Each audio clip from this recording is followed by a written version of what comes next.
If you don't like boring news but still crave the truth, then dive into The Robert and Crew Show. From mind-bending conspiracy theories to wild weather phenomena, we've got it all. Ever wondered what's really happening in your hometown, or what secrets the global news isn't telling you? We dig deep into the core of every story, unraveling the mysteries one podcast at a time. Join Robert and the crew as we navigate this vibrant, ever-changing cyberpunk landscape, bringing you interviews with the most intriguing minds out there.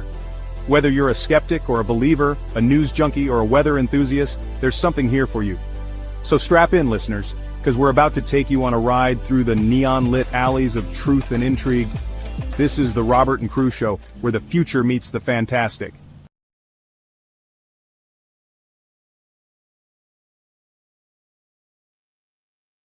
Welcome back to the Robert and Crew Show. As always, I'm Robert. And I'm Crew. All right, we're coming off of Crew's big day, his birthday. How's it feel to be old, Crew? Good. Yeah? You feel like a dinosaur yet? Don't remind me. Back in my day, we had to walk of miles in the snow to school. That's how old Shay. You know what you just what you reminded me of just a second ago when you sounded like that? What? There's this reel going around on Hey, Julie. Facebook. Hello, Julie. Where there's these two country guys speaking to each other, and they sound so southern, and they say the most southernest things, and they have so many different like videos. It's funny, and they point out like different words, and I'm like, oh wow, this is great. This is why I love countryside. Man, if I had some cornbread and chicken, what I wouldn't do for a cat down here.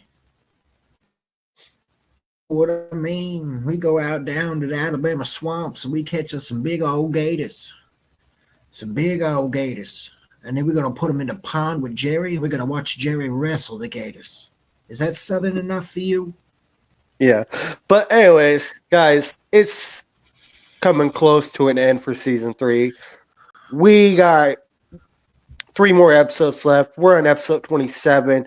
We're on see you next Tuesday for the JFK Warren Commission 2025 episode. So you all are in for a treat. Yes. So tonight we're going to be going over the first 8 pages of the Warren Commission report on the JFK assassination. So, to start off, there was a commission named the Warren Commission that was famously to assassinations and things of that nature. They were around when JFK was around. They were around when Richard Nixon was around. Nixon, there's a conspiracy theory that is harmful and hurtful, but Nixon, supposedly, according to the conspiracy theory, told the president, or no, he told somebody in his cabinet that he was going to go hardcore on the JFK assassination, and that he wanted to know the truth, and he thought the American people deserved the truth. And then Watergate happened. And then Richard Nixon was a horrible crook who was thrown out of office. So it's quite funny how the JFK files were kept hidden years upon years upon years. They released what they wanted us to know, and now we have these files, and we have 80,000 of them. It's going to take a long time to sift through all of these files. It doesn't matter who you are. That's why somebody has probably already uploaded all of the files to ChatGPT. At least I hope they have. And ChatGPT has been able to analyze it. That would be really cool to see what AI could tell about everything that was kept secret. But like I said, with I think the big thing about these files is we finally know that Oswald was being watched 24/7 years before JFK ever was murdered. So the fact that the CIA and the FBI knew who Lee Harvey Oswald was and did nothing to stop the man, I think that implicates the CIA a little bit. Oh yeah, most definitely. Julie says the guy that broadcast the news video that has passed away at the age of 99 years old. Are you saying that the guy that broadcasted the original JFK assassination clip passed away? Is that what you're saying, Julie? That's pretty crazy. There's been a lot of people that have been trying to figure out why these files haven't been released until now. And if they don't tell us who killed Kennedy or who had plans on killing Kennedy, then why do we have then why did it matter the entire time to keep these files hidden? Well, my point exactly. I'll tell you why. It's because if Lee Harvey Oswald worked alone, we knew he did it. We knew when he was going to do it, and we didn't stop it. We meaning the CIA and the FBI, they didn't stop it. They allowed it to happen. Yeah, the guy that, and Julie says, yeah, the guy that was the news anchor that day that it happened passed away at 99.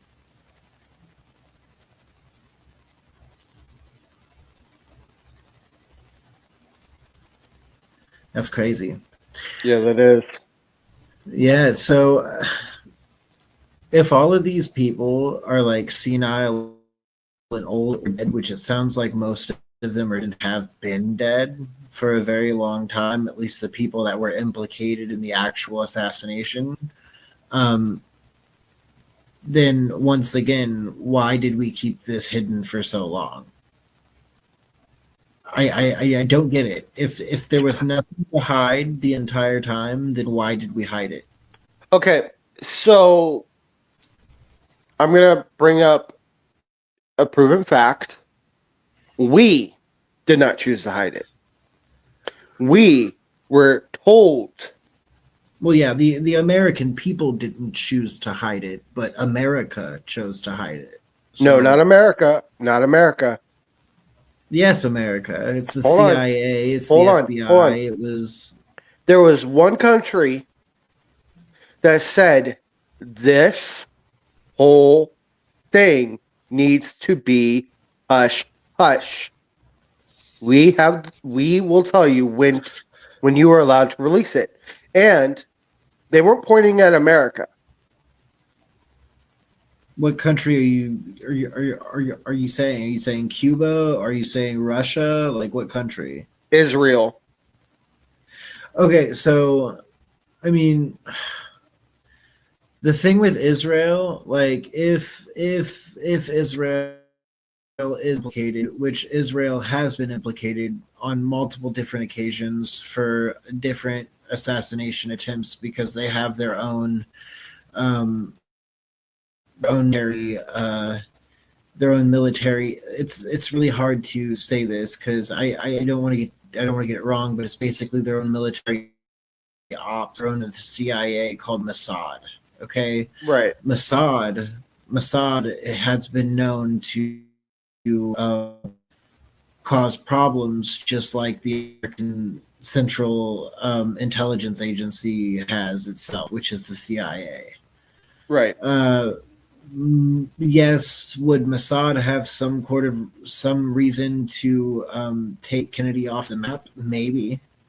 I mean, the man really was trying to change world currency. He was trying to do a lot of things that a lot of people around the world did not like. But the files themselves they don't implicate Mossad as being the killers. They implicate that Mossad was part of this hidden. So did they know? Maybe. But I think that's also a harmful conspiracy theory that hurts people. Right, exactly. Because and here we're like, because there's a lot of people right now they're saying online that the Jews are responsible. And me growing up being Jewish, I find that very hurtful. I I agree, would Dan. never do anything. I would never do anything like that to harm somebody, and I'm Jewish. Right.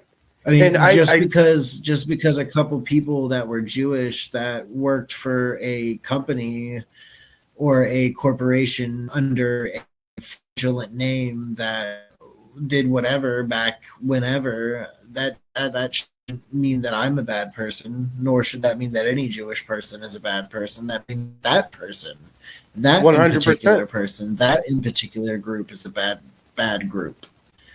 So like, and that's what I've been struggling with lately is all the harmful conspiracy theories being pushed around saying that the Jews did all of this. Like that's not very fair. Like, Right. no, maybe a portion of Jewish people did, but I don't think the Jews, like that's a broad statement to just be like the Jews did this.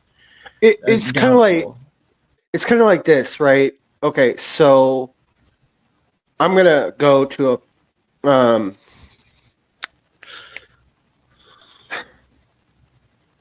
the political side for a second, and then I'll stop on that.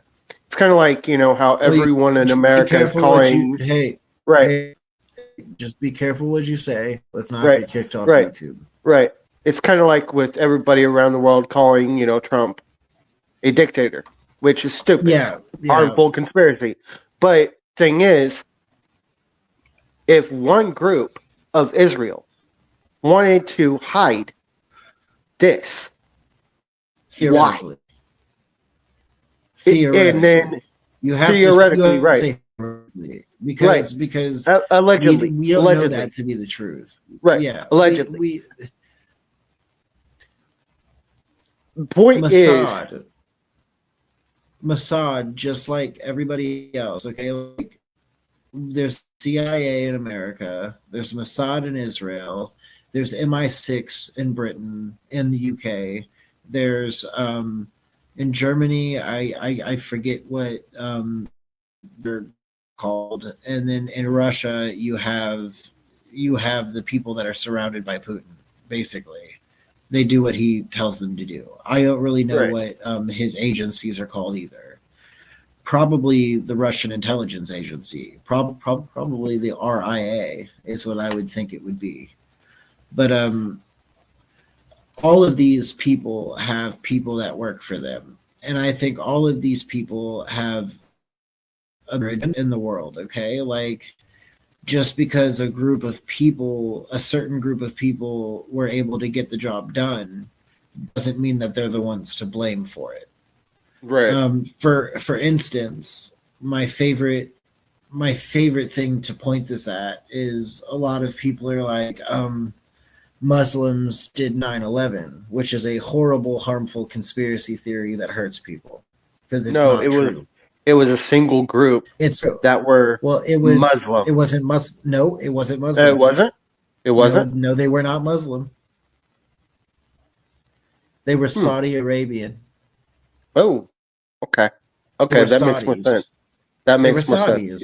Yeah. And we waged an entire war with the Middle East and Al Qaeda in Afghanistan and Iraq, all over freaking weapons of mass destruction that didn't exist, or if they did exist, they were moved and hidden. And then on top of that, we said that Al Qaeda and Bin Laden did 9/11, and it turns out they had nothing to do with it. Which we should do an episode for season 4 on the 9/11 debacle. We will, but I also want to wait till those files come out, because the 9/11 commission, the people that did the original investigation on 9/11, Trump is supposedly getting those people back together, and they're going to release the files that were kept hidden. Supposedly, I will believe it when it happens. I don't believe it, like, because that man can say whatever he wants to try to gain as many followers as possible, and releasing these files, you best bet like people are coming to his side because of this, because he's really callings and he's actually keeping promises. Which the crazy thing is that if you look at the statistics, Trump within the first week and let's say the first month to 2 months, both times in his presidency, he has kept his major promises. The promises he ran on, most of them. Of course, the man talks hella shit, and that's we needed to keep him off Twitter because he didn't have his mouth, and he had a very bad problem with calling people out. Didn't matter who you were, you can Taylor Swift and he'll call you out. But did you see that Trump actually wrote on Twitter that he hated Taylor Swift? He said, "I hate you, Taylor Swift," and then deleted it later. He literally did that. Mm-hmm. That's so funny, and a little pathetic. And the fact that she acted oblivious to everyone booing her at the Super Bowl, which was priceless. I don't. Sure, I don't really care about her because I think she was paid during all of that.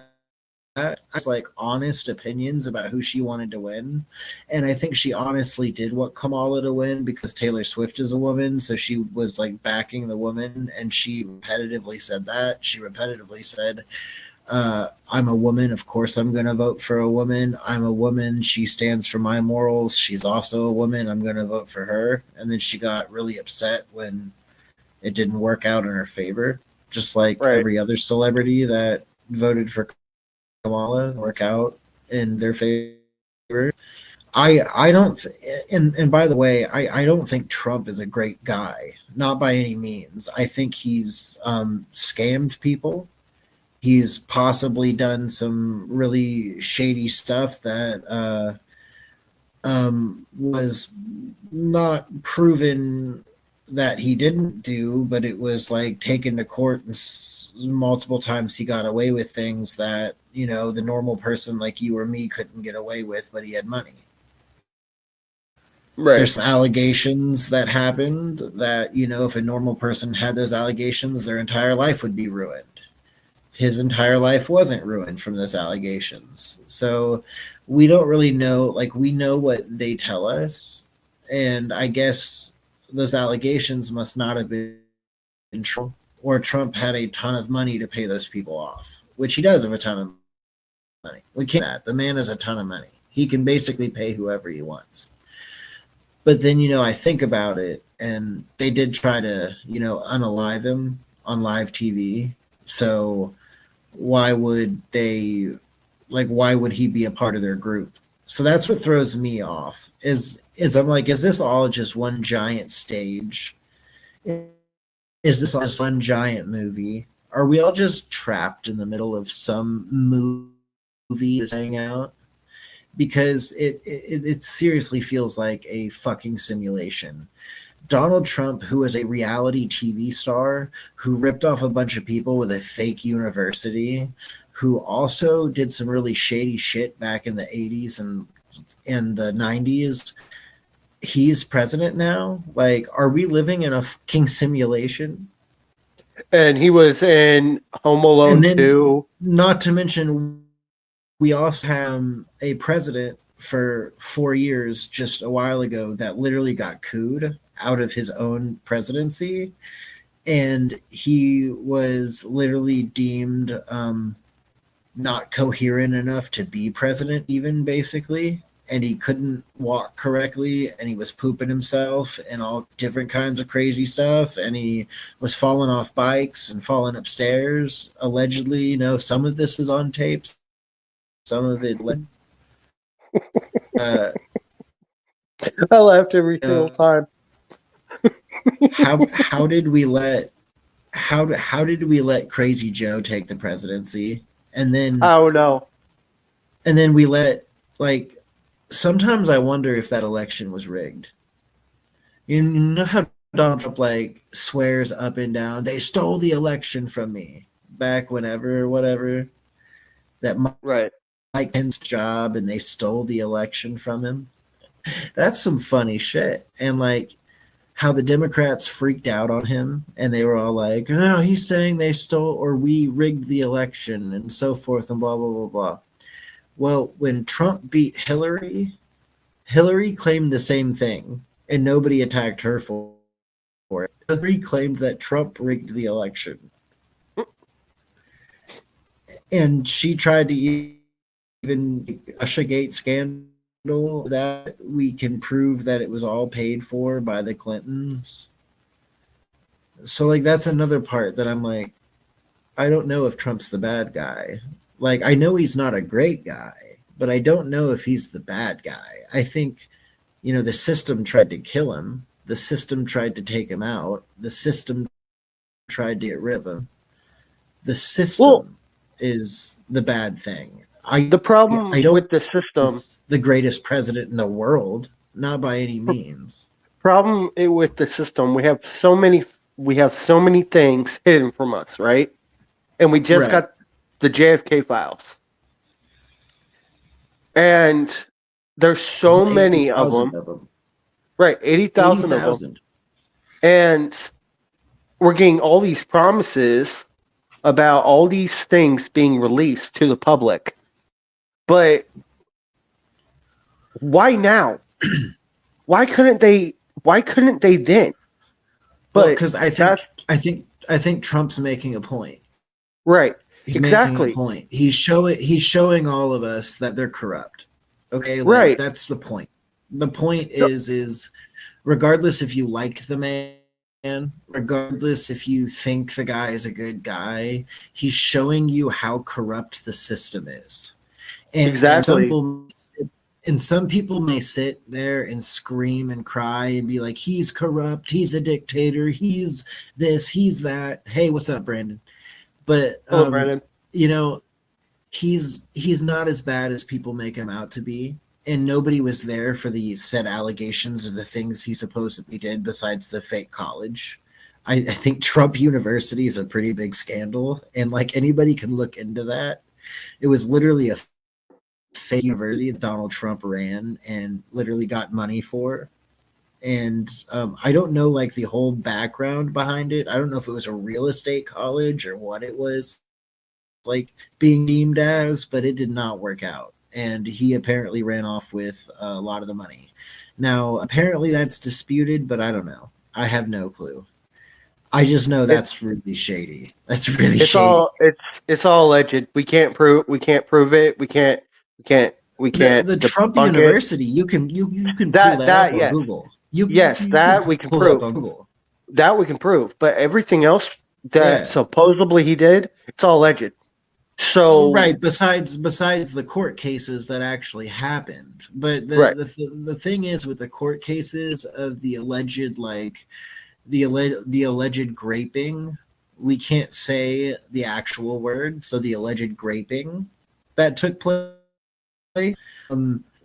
we weren't there. You weren't there. Nobody that's alive right now was there besides the two people that it supposedly happened around. And Trump claimed to not know the lady, and then later on came out on live TV and said that grape was sexy. And her name is Eugene Carroll. And if you look into Eugene Carroll, she's a fucking case. Brandon says that he loves from scrolling. Yeah, for sure. I do too. I can get into it. I like when Trump calls Kim Jong-un little rocket man. That's absolutely hilarious. Kim Jong-un has been threatening like nuclear weapons and nuclear warfare forever. And Donald Trump goes right into office and he's like, little rocket man. Like, what the fuck? So disrespectful and so funny at the same time. And Kim Right. Jong-un like gets really mad at him, threatening a war, and then they hang out and Kim Jong-un thinks he's cool. He's the first president of the United States of America in over like 100 years, I think they said, that stepped over the border of South and North Korea. So Donald Trump is the first president in our lifetime and maybe the last president in our lifetime to step over the border in North Korea. How crazy is that? Like Kim Jong-un is cool with him. But that's crazy. Like, see these people that are so crazy in the world to have good relationships with him. So it makes you wonder like how troll the media actually has been the last 20 years, and I'll give you an answer to this. The media has not been. They've not been correct about anything. They've been lying over and over and over again. They've been paid to tell you what's going on. They're fucking liars. They're scammers. Because it doesn't matter what they're talking about. They can lie about anything. They'll lie about the left. They'll lie about the right. They'll lie about the fucking middle. They don't care. And there's only one reason why they're doing that is because, like you said, they're paid to do that by the corrupt people. By these corporations. Yeah. The corporations are who runs America. The corporations are who run the world, okay? And then the people above those corporations are the people that who actually run the world. And we don't know who those people are. Some people claim they do. Some people say their name's the Rothschilds, allegedly. Some people say that the Rothschilds run the world and they've always ran the world. We don't know that. But we do know that there's a Vanguard and BlackRock that basically buy everything in the entire world. So who's Vanguard and BlackRock? I'd like to know, because those are probably the guys who know the guys who are running the world. There's a crazy statistic about how much realty Black has been purchasing in the United States. It's obscene. It's literally obscene. Like they're buying up like homes and apartment complexes. Then they're able to choose prices and price gouge and do all of this because they know you need a place to live. So you're going to pay whatever they make you pay. Like I recently found out like one of the places that I was living at was owned by Vanguard. Yeah, like they owned it. And Independence. Oh, no shit. No shit. I can't say where it was, but it was with my ex-wife. You were there once or twice. Yeah. Oh, are you talking about over by that one right off the highway. It's like right over over by the community college. Yep. Okay. I know exactly what you're talking about. Yeah. And they're owned by Vanguard. I did not know that. Wow. Okay. And Vanguard is the other company that is buying up all this real estate. Julie says that she recently found out that China has bought up a bunch of land here in America. Yes, actually farmland. They're buying up tons of farmland, and mysteriously enough, if you look at where this farmland is, it's right by military bases. So ask yourself, are you okay with China owning farmland by military bases in America? We don't even let them have military bases in America, but now they own farmland that's right next to military bases. It's not a lie. You can look that up. Isn't there farmland over by Lake City? Oh, I'm sure. Yeah. I'm sure there is. But that farmland won't be bought by anybody because Lake City. So for those of you that are listening right now that don't know what Lake City is a giant ammunition plant located in Missouri, and it's the largest ammunition plant in I think the United States. I could be wrong. There might be a bigger one now. But Lake City, basically, it's a giant testing facility for ammunition and other for the military. So basically, yeah, there's farmland by there for sure, but it's a really big ammunition plant, and I don't think America would let anybody buy up land right next to that. Right. But it's weird because Especially, there's these Air Force bases and there's these Army bases that have a lot of farmland by them that China does own, and that's very weird. Like, right. why did we allow that? Especially with Lake City being right in between Blue Springs and Independence. So I doubt Lake they City's will ever. smack dab in the middle of. It's basically so. I actually saw that said that if a nuke were to ever go off in the States, one of the places would be there, right there. And that's because of how much firepower would go off if a nuclear warhead was dropped right here.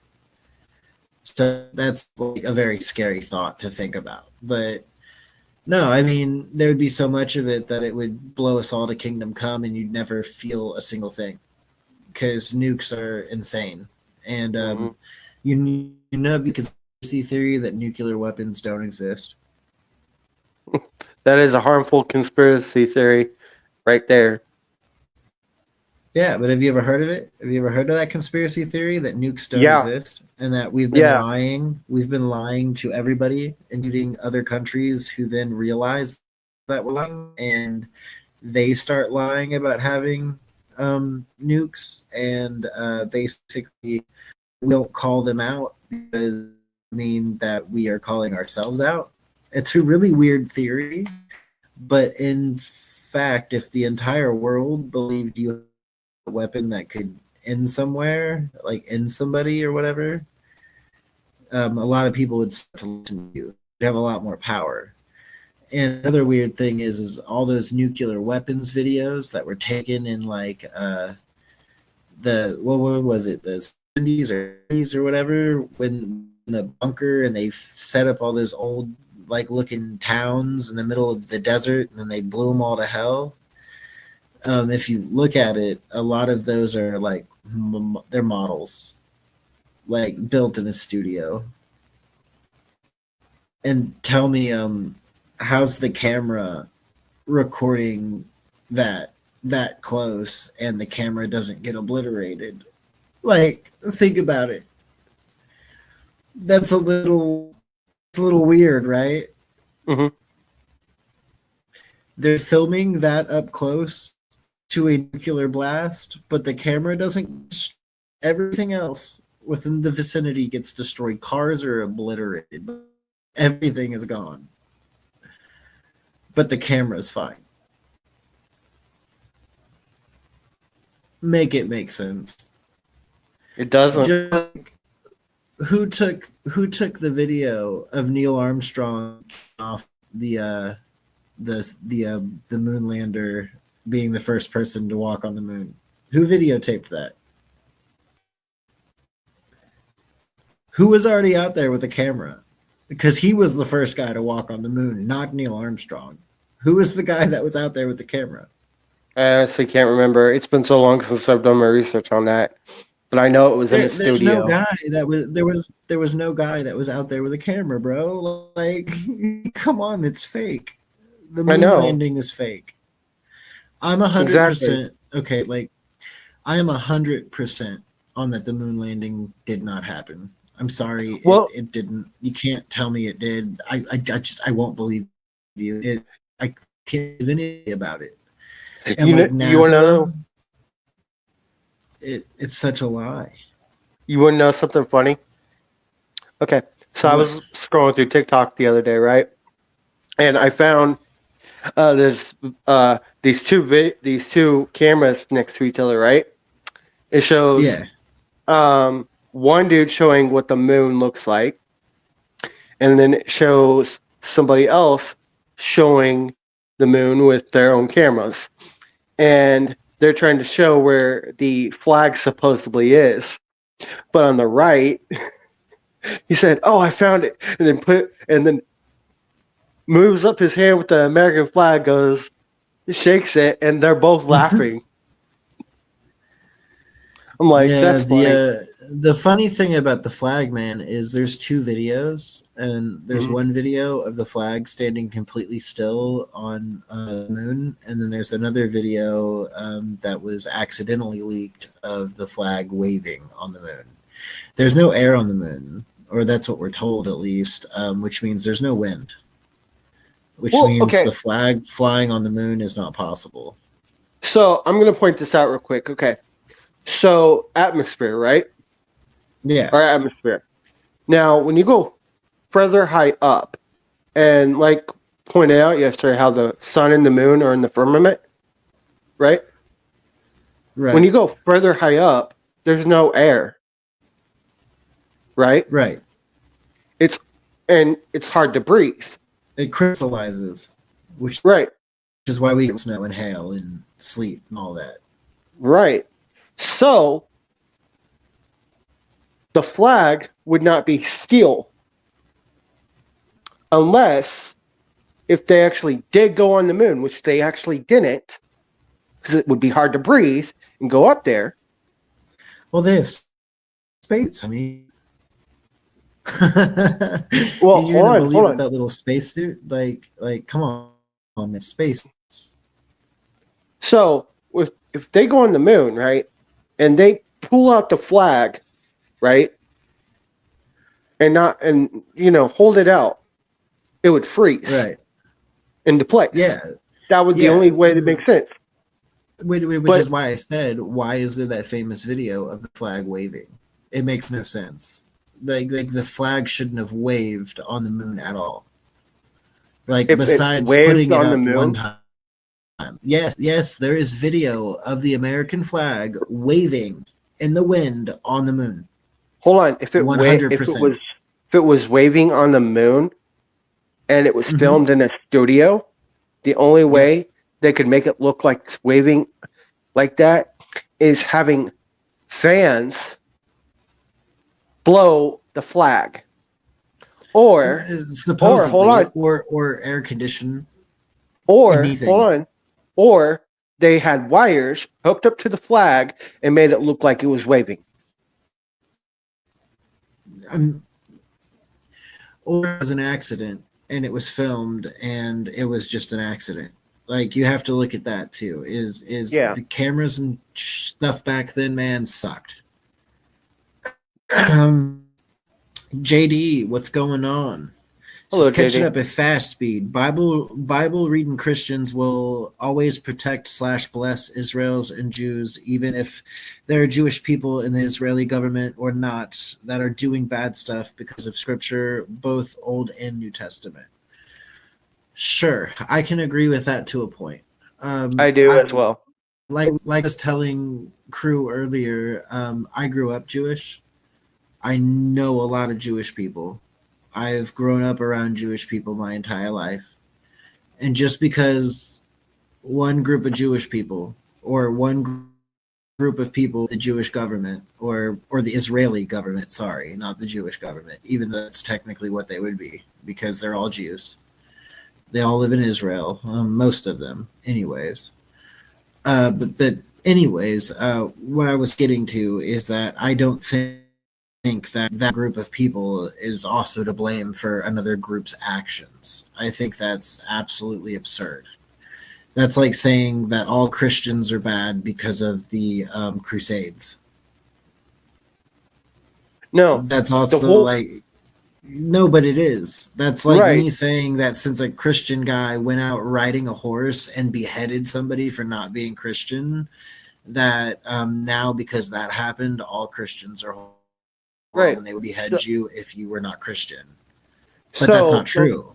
the That's whole not true, point though, is right? right. So the whole point is just because one small group made a whole big decision, the whole country's to blame for it, which is not cool to say because one, that's a harmful conspiracy. Well, also it's not the whole country. It's a group of Exactly. them, Mossad. Exactly. Mossad. And if Mossad is still blamed, we will never. I will tell you right now, we will never know. They will blame our own CIA before they ever blame Mossad for anything. 100% guaranteed. And the reason why is because we fund Israel. Mhm. America funds Israel. But also, just so we're all clear on this, communist China funds Israel too. So take that in for a minute. China also funds Israel. So, is there some weird shit going on? Sure. And quite Always. honestly, I don't like Bibi Netanyahu. I don't like Bibi. I think Bibi's a horrible, horrible human being. I think he basically captured Israel, and he is not letting go of it, and he wants to be dictator of Israel. He stopped elections so that he could stay in office, and like literally people are like were protesting on the streets like to get Bibi Netanyahu out of office. So obviously that man's not liked. Obviously the Jewish people that live in Israel do not like Bibi Netanyahu, so not all those people follow what is going on down there. But to wrap this up at JFK, so we are on, basically, we've talked about the moon landing, we've talked about Israel, and we've talked about how the Oswald connection, how the CIA and the FBI were watching Oswald way before he ever committed the crime, but they knew that he was a horrible person, or that he had problems, or that he was going through issues. They knew this, and they were watching him for a very, very, very long time. Oh yeah. So the fact that Oswald shot and killed Kennedy, supposedly, I still think that implements the CIA distinctively, just because they knew where Oswald was, what he was eating, what he was wearing, who he was fucking. They knew everything about Lee Harvey Oswald for at least 4 years before the assassination. So very, very, very weird. Very, very weird. But anyways, we are going to Brandon says happy birthday, crew. Thank you. So, but anyways, we are going to get into the Warren Commission stuff. JD, you're being blocked from sharing some stuff. That is weird. Well, if you want to share stuff to us, we have a Facebook page called The Rob Crew Show. If you go to that Facebook page, it is public.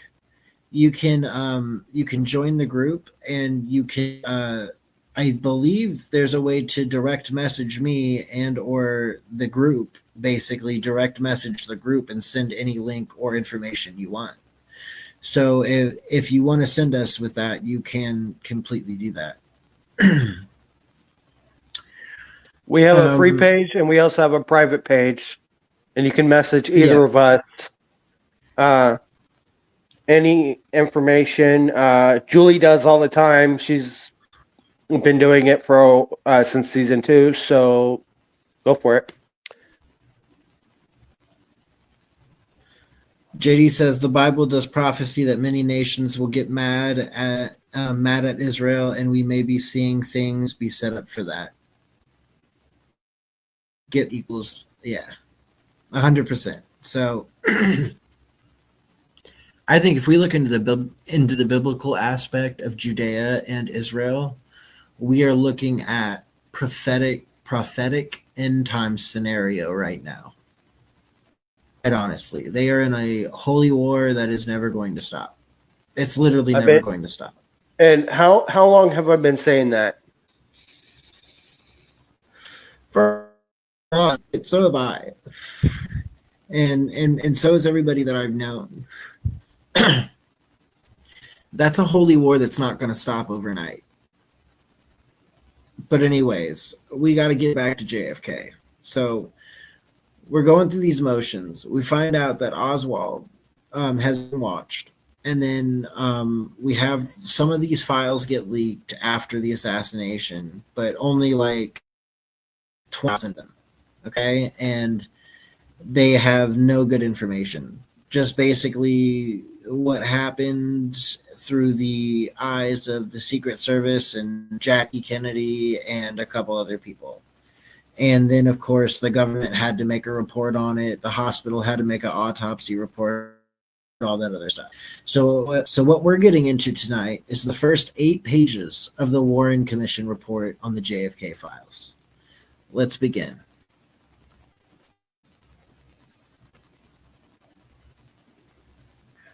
Okay, so the President's Commission on the Assassination of President Kennedy. We have Chief Justice Earl Warren, who is the chairman. We have Senator Richard B. Russell, Senator Sherman Cooper, Representative L. Bug, Representative Gerald R. Ford. That name's familiar. Mr. Alan W. Dulles. That name is also familiar. Mr. John J. McCoy. J. Lee Rankin, General Counsel, Assistant Counsel Francis W. H. Adams, Joseph A. Ball, David W. Bellin, Wilmot Coolman Jr., Melvin Aaron Eisenberg, Bert W. Griffin, Leon D. Herbert Jr., Albert E. Jenner Jr., Wesley J. Libler, Norman Reddock, W. David Slauson, Arlen Specter, Samuel A. Stern, and Howard P. Williams. Then we have the staff members, Philip Barson, Edward A. Conroy, John Hart Ellie, Alfred Goldberg, Murray J. Lolick, Arthur Murmur, Richard M. Mosk, John J. O'Brien, Stuart Polak, Alfreda Scobie, Charles N. Schaefer Jr., Lloyd L. Winrub, Mr. Wylens also acted as a liaison between Commission and Department of Justice. And we have President's Commission on the Assassination of President Kennedy, 200 Maryland Avenue, Northeast Washington, D.C., 2002, telephone 543-1400. J.L. Rankin, General Counsel, Earl Warren, Chairman, Richard B. Russell, John Sherman Cooper, Harold Boggs, Gerald R. Ford, and John J. McCloy and Alan W. Dulles.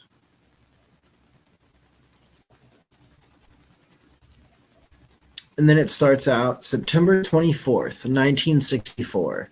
The President, the White House, Washington, D.C. Dear Mr. President, your commission to investigate the assassination of President Kennedy on November 22nd, 1963, having completed its assignment in accordance with Executive Order number 1130 of November 29th, 1963, herewith submits its final report, respectively signed Earl Warren, Chairman, Richard B. Russell, John Sherman Cooper, Hale Boggs, Gerald R. Ford, Alan W. Dole, and John McCloy. Page 1. The assassination of John Fitzgerald Kennedy on November 22, 1963 was a cruel and shocking act of violence directed against a man, a family, a nation, and against all mankind. A young and vigorous leader whose years of public and private life stretched before him was the victim fourth presidential assassination in the history of a country dedicated to the concepts of reasoned argument and peaceful political change. This commission was created on November 29th, 1963, in recognition of the right of the people everywhere to be full and truthful knowledge concerning these events. That's funny. Y'all didn't release crap. So truthful and knowledgeable? Okay. Sorry. That just gets me. Of everywhere, full, truthful knowledge concerning these events. The report interests to fill the right to this tragedy by the light of reason and standard of fairness. It has been prepared with deep awareness of the Commission's responsibility to present the American people an objective report of the facts relating to the assassination. So basically, the commission is just stating we're going to get down to the bottom of it, and we promise to tell the truth, even though they withheld basically everything. Right. It gets down to narrative events. At 11:40 a.m. CST on Friday, 22nd, 1963, President John F. Kennedy, Miss Kennedy, and their party arrived at Love Field, Dallas, Texas. Behind them was the first day of Texas trip planned 5 months before by the President, Vice President Lyndon B. Johnson, and John B. Connally Jr., Governor of Texas. After leaving the White House on Thursday morning, the president had flown initially to San Antonio, where Vice President Lyndon B. Johnson joined the party, and the president deducted new research facilities at the United States Air Force School of Aerospace Medicine. Following the testimonial dinner Following the testimonial dinner in Houston for U.S. Representative Albert Thomas, the president flew to Fort Worth, where he spent the night and spoke to a large breakfast gathering on Friday. Planned for later that day was a motorcade of downtown Dallas, a luncheon, speech, and trade mart, and then flight to Austin, where the president would attend a reception and speak at a Democratic fundraising dinner. Austin would proceed to the next branch of the vice president's. Evident on this trip were the varied roles which American president performs: head of state, chief executive, party leader, and in the instance, prospective candidate for re-election. The Dallas motorcade, it was hoped, would evoke a demonstration of the president's personal popularity in a city which had lost in the 1960 election. Once it had been decided to Texas to span 2 days, those responsible for planning, primarily Governor Connally and Keith O'Donnell, a special assistant to the president, agreed that the motorcade through Dallas would be desirable. The Secret Service was told on November 8th that 45 minutes that they had been allotted to a motorcade procession from left field to the site of the luncheon planned by Dallas. Business and civic leaders, in honor of the president, after considering the security problems of several buildings, the Trade Mart was chosen as the luncheon site. Given this selection, and in accordance with customary practices of affording the greatest number of people opportunity to see the president, and the motorcade route selected was a natural one. The route was improved by the local committee and the White House representatives on November 18th and publicized in local papers starting November 19th. The advanced publicity made it the motorcade would leave Main Street and pass the intersection of Elm and Houston. So this is basically giving you his 2-day plans before he was supposed to arrive at Lyndon B. Johnson's ranch. Street and past the intersection of Elm and Houston streets, as it provided the Trade Mart by way of the Stemmons Freeway. By mid-morning of November 22nd, clearing in the skies, threat of rain, and the president greeted the crowds from his open limousine without the bubble top, which was at the time plastic shield furnishing protection against inclement weather.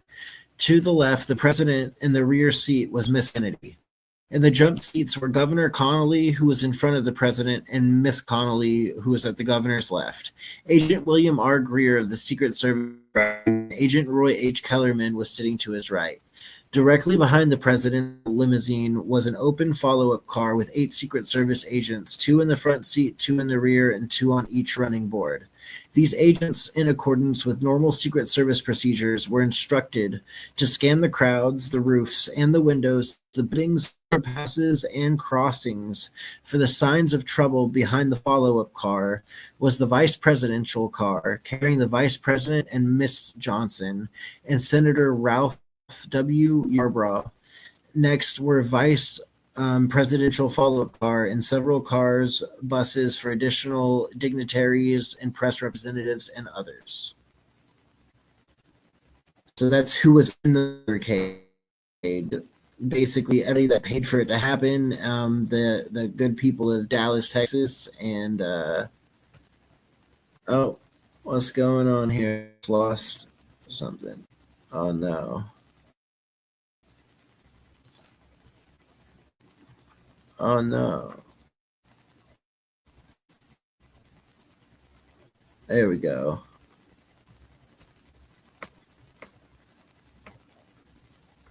There we go. Sorry, guys. The motorcade left Love Field shortly after 11:50 a.m. and proceeded through residential neighborhoods, stopping twice at the president's request to greet well-wishers among the friendly crowds. Each time the president's car halted, Secret Service agents from the follow-up car moved forward to assume a presence near the president and Miss Kennedy. As the motorcade reached Main Street, a principal east-west artery in Dallas, the welcome began. Or became. The welcome became.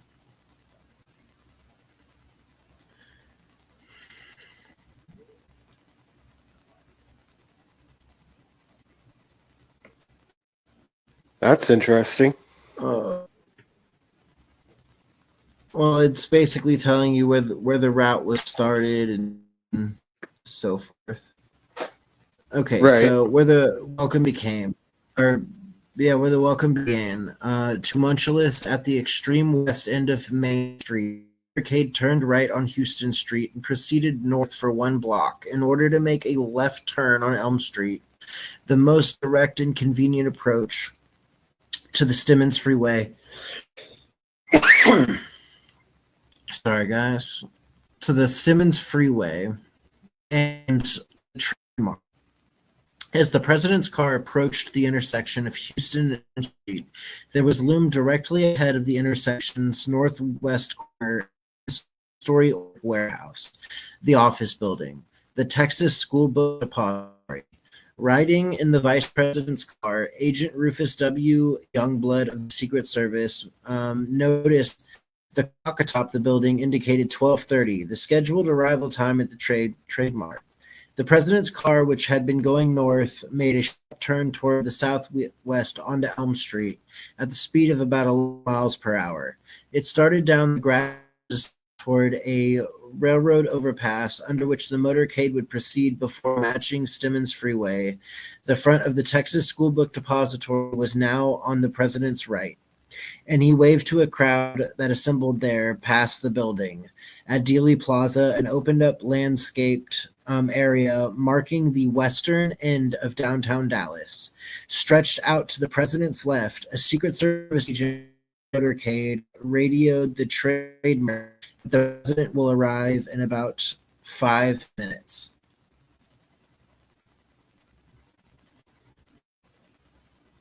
Seconds later, shots resounded in rapid succession. The president's hands moved to his neck. He appeared to stiffen momentarily and lurched slightly forward in his seat.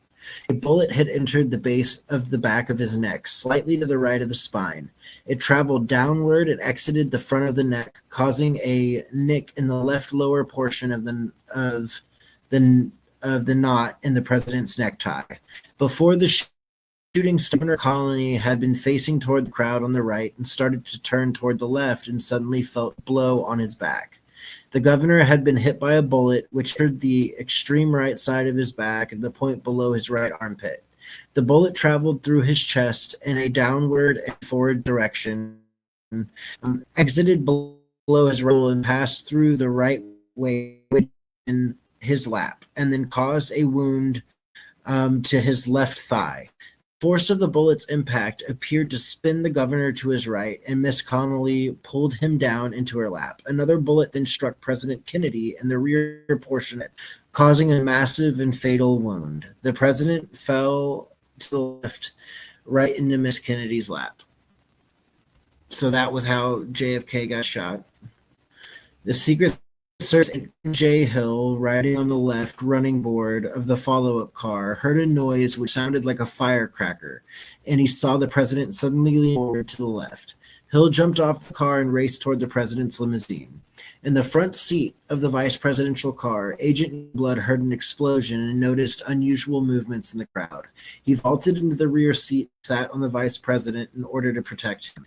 At the same time, Agent Kellerman, in the front seat of the presidential limousine, turned to observe the president, seeing that the president was struck. Kellerman instructed the driver, "Let's get out of here. We are hit. Radio ahead to the lead car. Get us to the hospital immediately." Agent Greer immediately accelerated the presidential car. As it gained speed, Agent Hill managed to pull himself onto the back of the car where Miss Kennedy had climbed.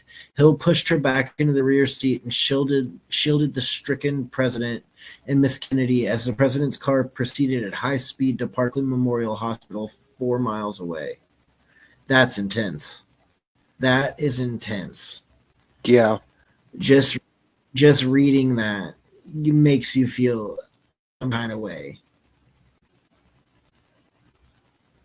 Oh, yeah. At Parkland, the president was immediately treated by a team of physicians who had been alerted to the president's arrival by the Dallas Police Department. As a result of the radio message from the motorcade after the shooting, the doctors noted irregular breathing movements and a possible heartbeat. Although they could not detect pulse beat, they observed extensive wound in the president's head. A small wound, approximately 1/4 inch in diameter in the lower third of his neck.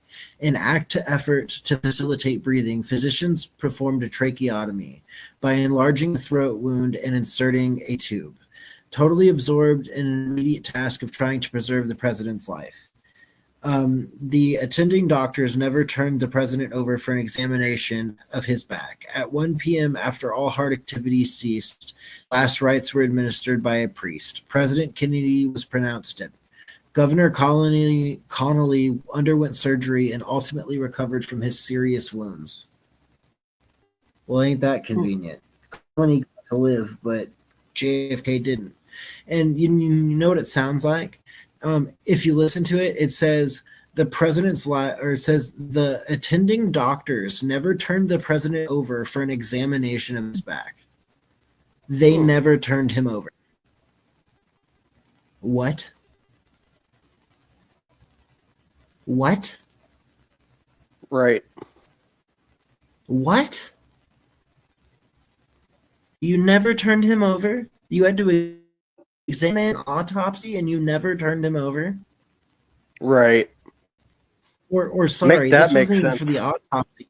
This was to try to save his life, and they never even turned him over to check to see if he was okay or if he had been shot in other places. Make sense. They just never turned him over. That Right, doesn't make like- any sense. Exactly. Makes So, right. That's my point. Because here's the thing: if they're not going to turn him over to find out if he got shot in other places, why? And that don't make no sense. Right. So this one's a hard one for me to comprehend. That's the This point. just- They literally tell you that they screwed up. Exactly. They So literally tell you basically, that they messed up. this whole file is just made the rabbit hole go deeper for us. Just shows the corruption and the inability to actually do your fucking job, especially when Right. you're like that close to a president. Mhm. You're supposed to be keeping the man alive, and you Mhm. didn't check his back for exit wounds or other wounds. Okay, yeah, make that. No, y'all are liars. That don't make no sense. Right. Upon learning the president's death, Vice President Johnson left the Parkland Hospital under close guard and proceeded to the presidential plane at Love Field. Miss Kennedy, occupying her husband's body, boarded the plane shortly thereafter at 2:38 p.m. The central compartment of the plane, Lyndon B. Johnson was sworn in as the 30th President of the United States by Federal District Court Judge Sarah T. Hughes. The plane left immediately for Washington, D.C., arriving at Andrews Air Force Base at 5:58 p.m. Eastern Time.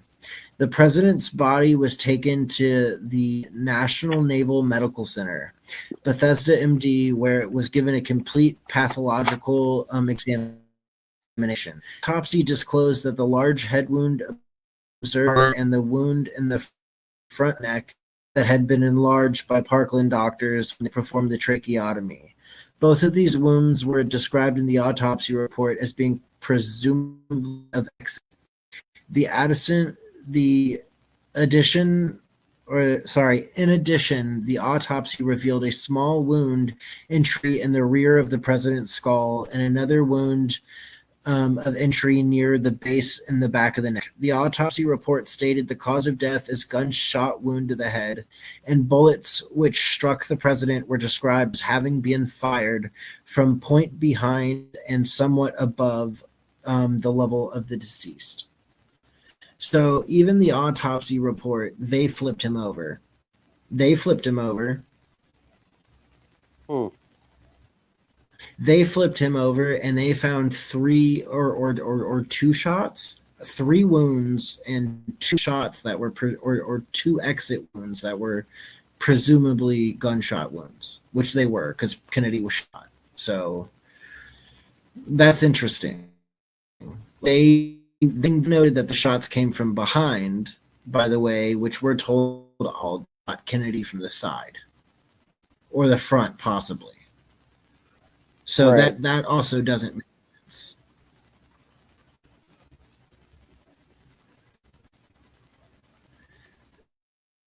JD said, or somebody told him not to turn him over. Maybe they didn't want medics to see proof of more bullets or something suspicious. That's exactly what I think too. Yeah, I'm starting to think that as well. They had to hide something, and that's why they told him not to turn him over. But then the autopsy people didn't get the memo. They turned where they released the statistics of what happened, and then all of a sudden we got the magic bullet theory, a bullet that bounced around in the car and hit Jay twice. Excuse me? Right. Okay. At the scene of the shooting, there was evident confusion at the outset concerning point of origin shots. Witnesses differed in their accounts of the direction from which the sound of the shots emanated. Within a few minutes, however, attention centered on the Texas School Book Depository building as the source of the shots. The building was occupied by a private corporation, the Texas School Book Depository Company, which was distributed school textbooks, and several publishers leased space to representatives of the publishers. Most of the employees in the building worked for these publishers, including a 15-man warehouse crew where employees of the Texas School Book Depository Co. itself. Several eyewitnesses of the building reported that they saw a rifle being fired from the southeast corner window of the 6th floor of the Texas School Book Depository. One eyewitness, Howard L. Brennan, had been watching the parade from a point on Elm Street directly opposite facing the building. He promptly told a policeman that he'd seen a slender man about 5 feet 10 inches in his early 30s take a deliberate aim from the 6th floor corner window and fire a rifle in the direction of the president's car. Brennan might be able to identify the man since he had noticed him in the window a few minutes before the motorcade made a turn onto Elm Street at 12:34 p.m. The Dallas police radio mentioned the depository building as a possible source of the shots, and at 12:45 p.m. the police radio broadcast the description of the suspected assassins based primarily on Brennan's observations. When the shots were fired, the Dallas motorcycle patrolman Merritt Elder was riding in the motorcade at point several cars behind the president. He turned right from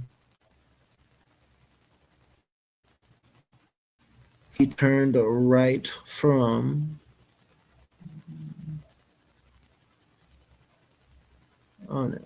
Come on.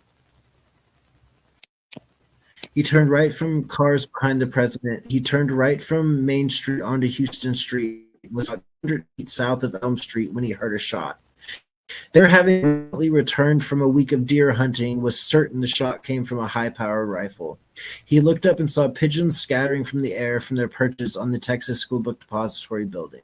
He raced his motorcycle to the building, dismounted, scanned the area to the west, and pushed his way through the spectators towards the entrance. There he encountered Roy Truly, the building superintendent, who offered Baker his help. They entered the building and ran toward the two elevators in the rear, finding that both the elevators on the upper floor dashed up the stairs. No more than 2 minutes had elapsed since the shooting.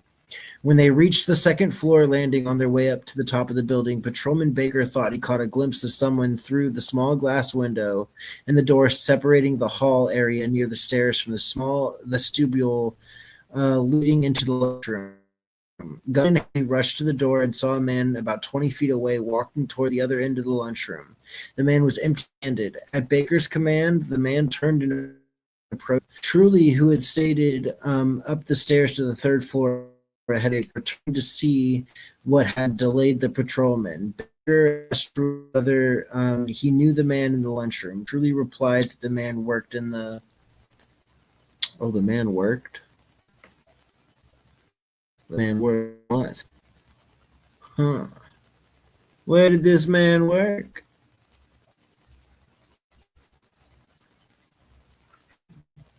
The man proceeded truly up the stairs. The man they had encountered started working in the Texas Schoolbook Depository building on October 16th, 1963, his fellow workers described.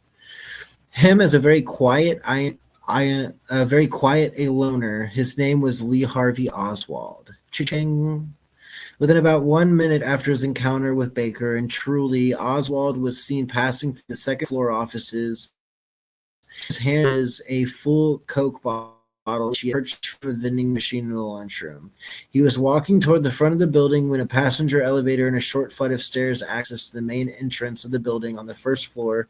Approximately 7 minutes later, about 12:40, Oswald boarded a bus on Point Elm Street 7, short blocks east of the depository building. The bus was traveling west toward the very building from the very building from which its routes lay through the Oak Cliff section in southwest Dallas, where it would even pass blocks east of Roman House in which Oswald was living. At 1026 North Beckley Avenue, on the bus was Miss Mary Beedso, one of Oswald's former landladies, who immediately recognized him. Oswald stayed on the bus approximately for 3 to 4 minutes, during which time it proceeded only 2 blocks because of the traffic jam by the motorcade and the assassination. Oswald then left the bus. A few minutes later, entered a taxi 4 blocks away and asked the driver to take him to a point on North Beckley Avenue, several blocks beyond his rooming house. The trip required 5 to 6 minutes. At about 1 p.m., Oswald arrived at the rooming house. The housekeeper, Miss Earl Roberts, was surprised to see Oswald at midday and remarked to him that he seemed to be in quite a hurry. He made no reply. A few minutes later, Oswald emerged from his room, zipping up his jacket, and rushed out of the house. Routine practice for most police patrol officers at this time of day. He had been ordered by radio at 12:45 p.m. to proceed the Central Oak Cliff area as part of a concentration of patrol activity around the center of the city following the assassination. At 12:54, Tippit radioed that he had moved directed it would take and that would be available for any emergency. By this time, police radio had broadcasted several messages alerting the police to the suspect described by Brennan at the scene of the assassination. Slender white male, about 30 years old, 5 feet 10 inches, weighing about 165 pounds. At approximately 1:15 p.m., Tippit was driving slowly in an eastern direction of East 10th Street and Oak Cliff, about 100 feet past the intersection of 10th. A man walking in the same direction. The man met the general description of the suspect, wanted in connection. He walked over to Tippit's car, rested his arms on the door on the right side of the car, and apparently exchanged words with Tippit through the window. Tippit opened the door on the left side and started to walk around front of his car. As he reached in the front wheel of the passenger or the wheel of the driver's side. The man on the sidewalk drew a revolver and fired several shots in rapid succession, hitting Tippett 4 times and killing him instantly. An automobile repairman, Domingino Benavides, heard the shots and stopped his pickup truck on the opposite side of the street about 25 feet in front of Tippett's car. He observed the gunman start backward to Patton's Avenue, removing empty cartridge cases from the gun as he went to Benavides, rushed to Tippett's side. The patrolman apparently was laying on his revolver, which out of its holster, Benavides promptly reported the shooting to police headquarters over the radio in Tippett's car. The message was received shortly after 1:16 p.m. That's interesting. So Very interesting. So does that mean Oswald was killed him? Is that what that means? Oswald was the person that not him or did whatever. That's so yeah, like so several shots in rapid succession, hitting Tippett 4 times and killing him instantly. So that was Oswald, I guess, that had a revolver that shot Tippett. Weird. As the gunman was seen, he walked hurriedly back to Patton Avenue and turned left, heading south. Standing on the northwest corner of 10th Street and Patton Avenue was Helen Markham, who had been walking south on Patton Avenue and had seen both the killer and Tippett cross the intersection in front of her as she waited on the curb for traffic to pass. She witnessed the shooting and then saw a man with a gun in his hand walk back toward the corner and cut across the lawn corner of the house as he started south on Patton Avenue. In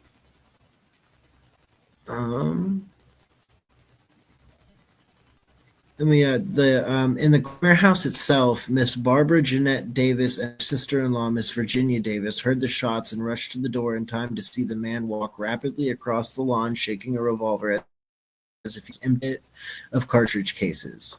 Later that day, each woman found a cartridge case near the home. As the gunman turned the corner and passed alongside a cab, which was parked on Patton Avenue a few feet from 10th Street.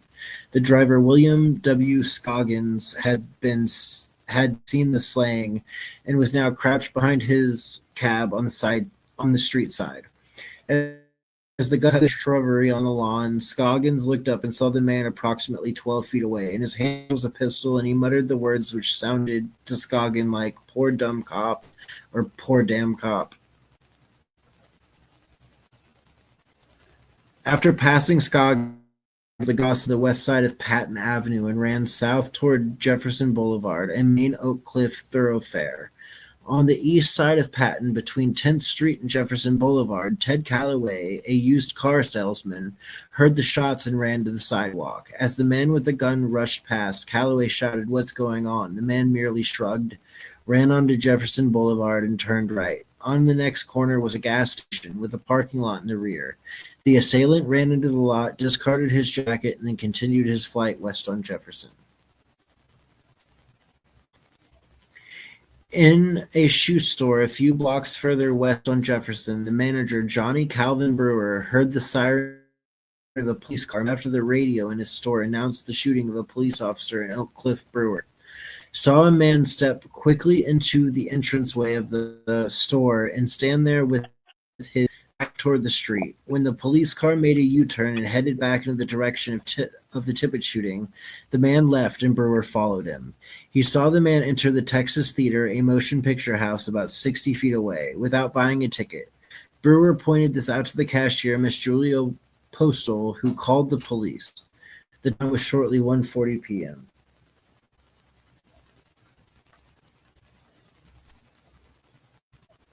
At 1:20, the police radio had noticed the similarity in the descriptions of the suspects in the Tippett shooting and the assassination.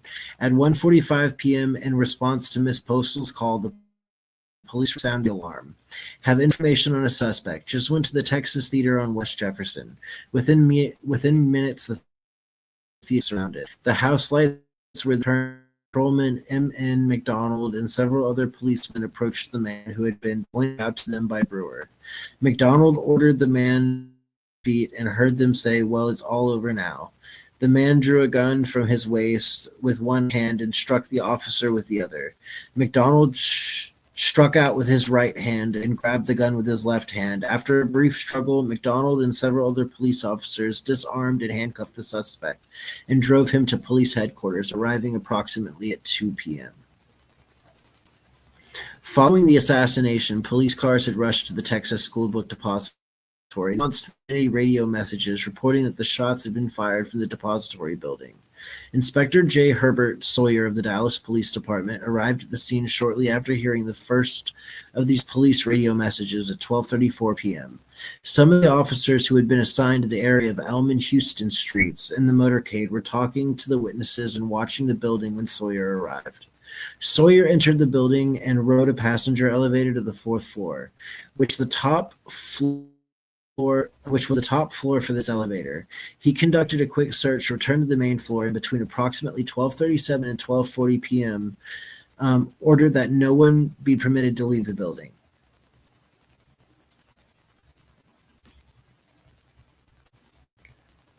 Shortly before 1 p.m., Captain J. Will Fritz, chief of the Homicide and Robbery Bureau of the Dallas Police Department, arrived to take charge of the investigation. Searching the sixth floor, Deputy Sheriff Luke Mooney noticed a pile of cartons in the southeast corner.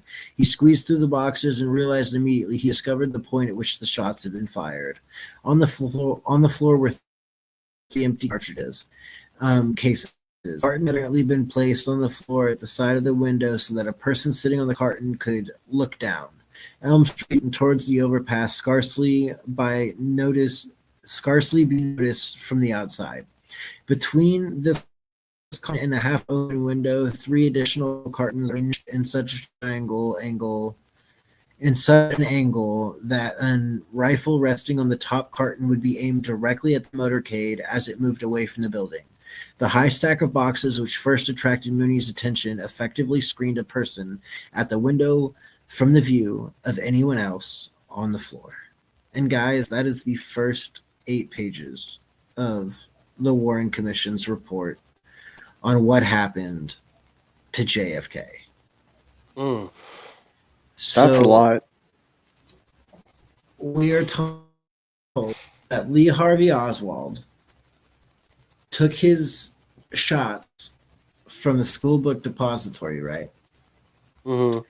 And then he managed to leave, get onto a bus, end up in a traffic jam, get off the bus, run to a taxi cab, have the taxi cab take him home. He gets seen on the bus by an old landlady who immediately recognizes him. This other lady who's his landlady or his roommate or somebody, or I don't remember who she said he was, next door neighbor or something, saw him come home and said, "Oh, wow, early, whatever, what are you doing?" And I guess he was in a super hurry and just like it and got the hell up out of there. And then he went and he unalived a police officer. And then he went to go see a movie, which is where he ended up getting caught. I don't know, man. Makes you wonder.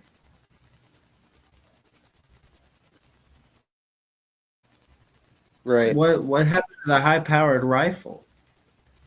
I guess we'll find out next time. But they had to have found it, right? Mm-hmm. If they're going to put some blame on Lee Harvey Oswald, there has to be a weapon found.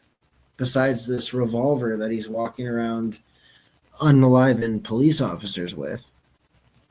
Exactly. Which, why don't I remember ever hearing about that part of all of this in school? Like, is he released information or is that known? I couldn't tell you. Okay, so like that's something I'll have to look into. I don't know how long the Warren Commission's files on Kennedy have actually been out here, but I know that they have been here for a while, and that some of these files were released a long time ago. But regardless, we're still going to go through the Warren Commission because this has already got my attention of this business. We get the whole rundown of what happened to JFK, and then we get the whole rundown of where Oswald was, where he went, what he did, how long it took him, and where he ended up when he got caught, which was a movie theater. Right. Which blows my mind. Exactly. What are your thoughts on all of this, crew? It's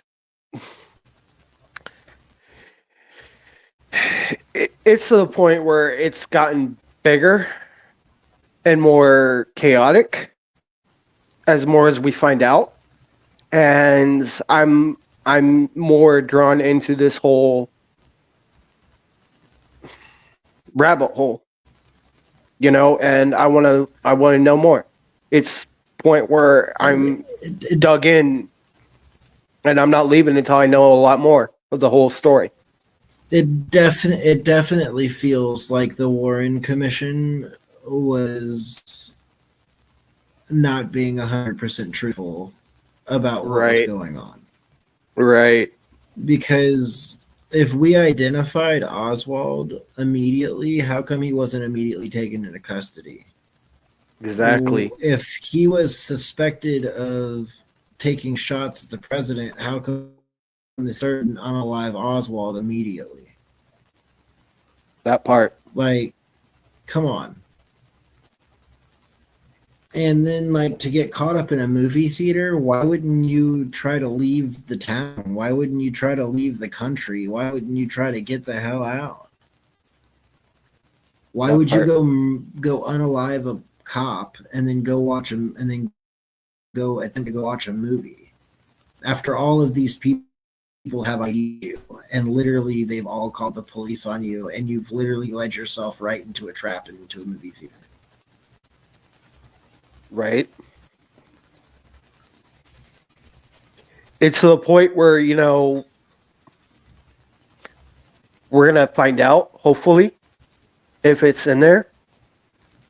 But at the same point, we're seeing how corrupt they were back then. And they're still corrupt today. Yeah, I mean, the amount of corruption is absolutely outrageous. I'm glad that Trump is these files. I'm glad that the files have been officially released. All of the rest of the Kennedy files have been released, which is nice. But Trump himself said that there's no smoking gun. So the files don't tell us it. It will never tell us. Like, literally, we have to make our own guesses, but we already kind of know. We already kind of know who did it. Like, come on. Okay, so we got Oswald, and we also got the agency. That's what we got so far. That's our only... For a long time, they believed the Soviet Union took part in it, or Russia at that time, I guess, or I think they were Soviet Russia. But basically, the Soviet Union, they believed, took part in it. They thought Oswald was a spy for the Soviet Union. His wife was Russian. Oswald had defected to Russia years before, which is why the CIA and the FBI were watching him so closely. JD said, to me, it sounds like there is a secret group of people with power that can go against elected people, including the president. Exactly. For sure. And we think, at least I think personally, it's my own personal opinion, I think companies like Vanguard and BlackRock and these big corporations, and you see who they answer to, and those are the people that are running the world. Those are the people that know all the nation. Those are the people that have the most to gain from hiding things from us. Right. That part. And we're gonna hit over the dumbest things. Mm-hmm. And we're going to find out more and more and more. And we already have our guess. We have two guesses already. So the more we learn, the more we understand this whole thing, why The they more the kept it more from it us. feels like we're being the more it feels like they hid this for a reason. There was a Mhm. reason it was hidden. Okay, so did you really get the reason why it was hidden, or is that still locked away somewhere? Probably still locked away. That's what I would like to know. You know what I mean? Because like I don't think America's ever going to come out and be like, yes, the CIA killed. They're never going to come out and say that. They're never going to say that No, but because because everybody would lose trust in the CIA, right. and that's a point. Like they can't do that. Well, here's the thing: if they're going to say the agency had involvement in it in the very first file, right? How many agencies we know of? I mean, three-letter agencies. We only know like back then. We only knew three, which was the Right. ATF, the CIA, and the FBI. Exactly. So we don't know which agency it was. Well, It I could mean, be we know what any of agency them. it was. Well, we do. The only We do. agency that had the only agency that had any pull at that time, and that Was the agency was CIA. the CIA. Yeah, it Right. was the CIA, So and so they had multiple people, by the way, at Dealey Plaza Mhm. during. JD says possibly hidden by the secret group. The people of the country wouldn't know there was a secret group going against their elected people. Well, see, that's the thing is I don't think they're going against the elected people. I think a lot of the elected people know about these groups. Know about the secret group because the secret group pays them their kickbacks. So you have to look at it this way: like all of these groups are ran by the same group. Okay, so like there's one group that runs all of this. And Vanguard. in my personal opinion, I think it's the Bank of England, and we can go into that another time. But I think it's personally probably the Bank of England that still technically kind of runs things. Okay, like they have the most pull in the world for whatever reason. It doesn't make very much to me. You think the Federal Reserve, with the American currency being worth as much as it is, that would take priority, and that would be what the world would be ran off of. But simply, that's just not the fact. The Bank of England runs a lot of stuff. JD said, or are scared of the secret groups, so they are puppets instead of individual thinkers and actors. Exactly. Which I agree. I 100% agree on that. 100%, yeah. That's truth. Like these people are scared. They're also, I think, more. I think a lot of these people know that for what they were doing, if they weren't doing their part, then those corporations would take care of them. Either A, they wouldn't get elected ever again, or B, something worse would happen. You know, like the somebody waking up unalived, basically. So that's what you have to worry about when it comes to big ass corporate America and big ass just the corporate world. But anyways, guys, we've gone over tonight. We've gone over JFK. We went over some of our own personal opinions about some of the stuff going on in the world. We went over some facts about harmful conspiracy theories regarding JFK and regarding some other topics. If you enjoyed tonight's podcast, please like, share, and subscribe. Show your friends, show your parents, show whoever. I don't care. Let's form a community, guys. Let's talk and let's learn together. That's what the whole point of this group is. That's what the whole point of this podcast is. The Robert and Crew Show is here to learn and learn with y'all. So this will bring us to the end tonight. Crew, did you have something you wanted to say? Yes. So, like I said earlier, we are coming close to this end of season 3. We got 3 episodes left. Tomorrow, we're going to be doing a part 3 on Flat Earth. Thursday, Robert will come up with whatever he wants to, do. And then Friday, the season finale for my own Fed called CEW. But season 4, we got a special treat for y'all on Sunday.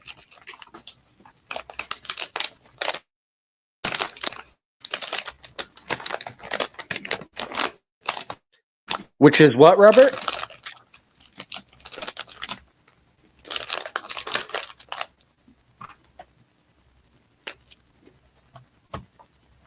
So on Sunday, we have an interview. We have an interview with somebody who is a pagan / Wiccan who's pagan / Wiccan, who's down to have an interview about her religions and her spirituality.